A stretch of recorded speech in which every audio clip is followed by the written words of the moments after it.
As one would have expected, the former number one and the current CEO of the LIV League, Greg Norman, isn't really a numbers guy. In fact, seems like he finds it rather comforting to hide behind his words. In today's video, we'll be talking about why Greg would rather run his mouth than the numbers. Seems a bit weird, don't you think? So let's get started. First up, let's see what's going on. Greg Norman, in the current age, has become a name synonymous with the destruction of conventions. He is, in fact, the self-proclaimed face of modern golf. But of course, many know that much of his fight against the American PGA Tour is based on some petty grudge he's been holding for quite some time now. So it sort of makes sense why many people dare to call him vain and a tad bit overconfident. But hey, if you're a big LIV head or love Norman, then don't come at us, since we're just stating the popular opinion nowadays. And while Norman seems to be pretty secure in his delusional palace, where his position in the league, and more importantly, the future of the league itself is secure, we got to take a look at some numbers. And let's just say, things aren't really looking top-notch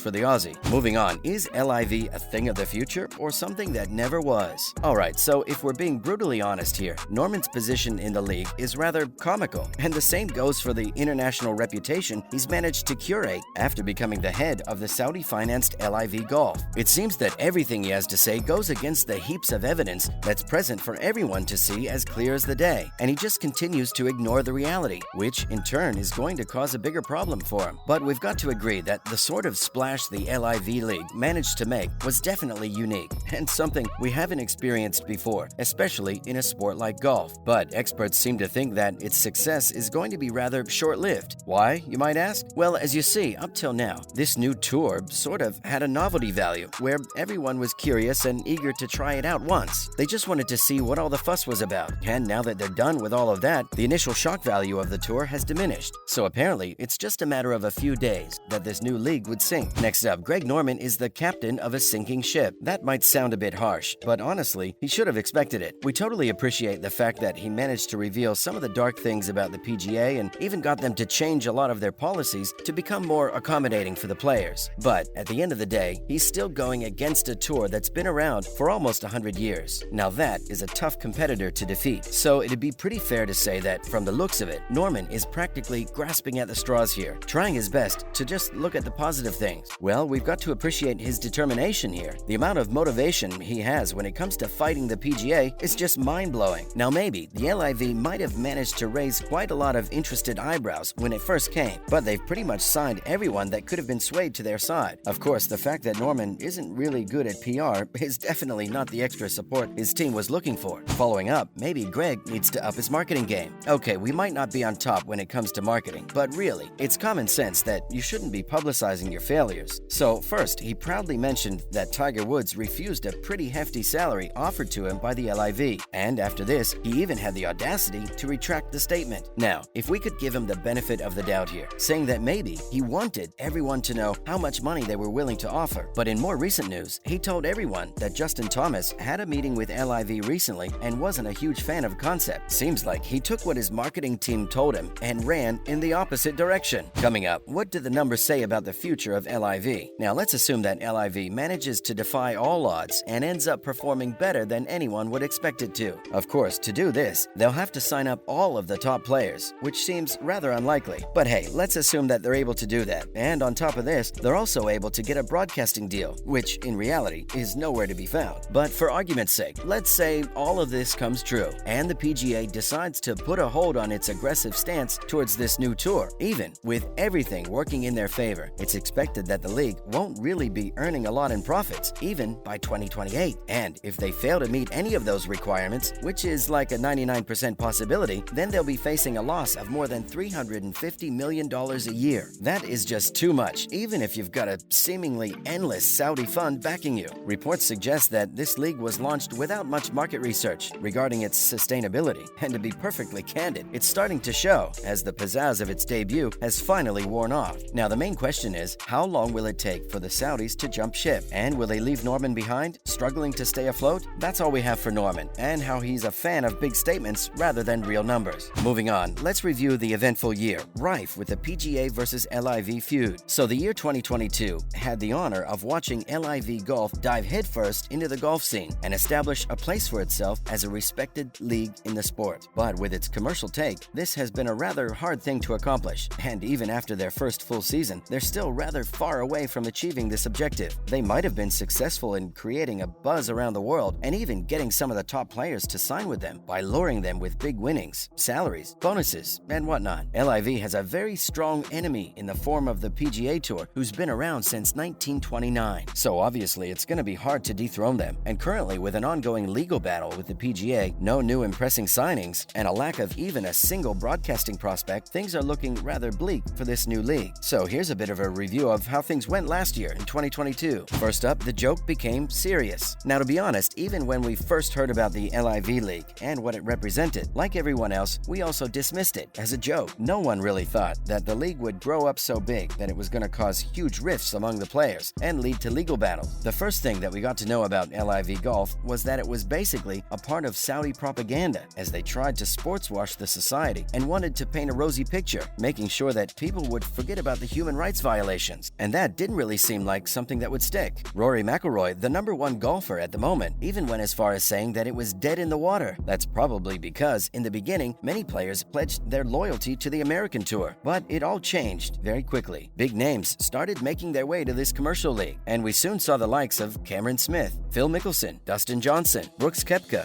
and even Bryson DeChambeau joined the lineup. Next up, McIlroy was LIV's harshest critic, so the golfer might have been wrong about his initial thoughts on the league, and it was apparent that he learned from that, since later in the year he seemed to have accepted that the LIV was here to stay, at least for a bit, so they had to deal with it accordingly. He reported saying that because of their feud, the sport was on the verge of being ripped apart, and that no problem would be solved without a truce. But this didn't age well, since PGA decided to suspend the players who were affiliated with the Saudi-financed league, and even refused to renew any of their memberships. This then led the LIV players to sign an antitrust lawsuit, which earned them a countersuit from PGA, and things just got even uglier for everyone involved. Moving on, PGA made some amendments. In order to prevent any more of its players from leaving, the American Tour decided to make things a bit more attractive for its top players. Yep, they took out the big guns and increased the winnings and bonuses to make things more lucrative for its most profitable players. And of course, how can we forget Tiger Woods and his campaign against the league, along with McIlroy? They got together all the big names of the PGA and discussed all the threats PGA faced when it came to the LIV League and how things could be moved into the American Tour's favor. Lastly, LIV is keeping its members satisfied, so Cameron Smith has made it clear that he shifted to LIV for the money, and from the looks of it, he's really happy with the way things are going. Apart from this, Johnson has also told the media, sarcastically, about how unhappy he is with all the money he's earning, and that it's all just terrible. Seems like he earned a sense of humor during his one season with the LIV League. Well, let's hope that the players are enjoying all of this while it lasts, since the league doesn't really seem like a viable venture at this point. That's a wrap for this video, folks. What's your take on the LIV League? Let us know what you think in the comments down below. Make sure to give this video a thumbs up and subscribe to our channel for more awesome videos just like this. See you in the next one with the latest updates.